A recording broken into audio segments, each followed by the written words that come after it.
In the time period of the 90s, talk to me about over-policing. Sure. A great metaphor is to think of the war on drugs. We know that drug use among whites and blacks is roughly even, and yet much of the police resources today, 10 years ago, 15 years ago, were targeted at black inner city communities.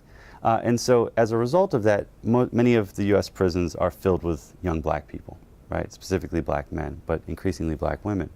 The same occurred in a slightly different way with black elected officials, not just because they were black, but also because they were Democrats under the Republican administrations of Ronald Reagan and George H.W. Bush.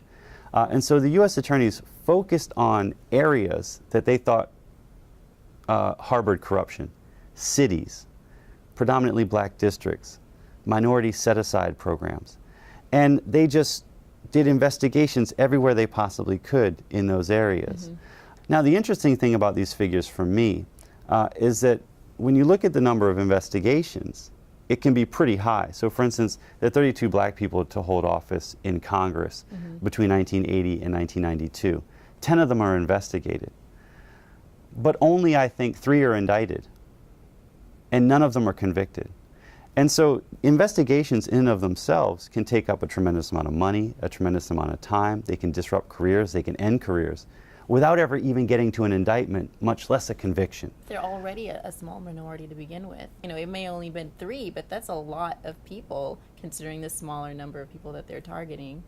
Precisely. And so, for instance, there's only 3 black judges who are either investigated or impeached during the 1980s. Mm-hmm. But that's 3 when black folks are point-something% of all U.S. judges. Exactly. And so it's a huge number proportionally. Mm-hmm. And so it alarmed the black community. And they really, believed in massive numbers. Somewhere between 30% and 50% of African Americans across the country believed that the federal government was out to get black elected officials in the late 1980s.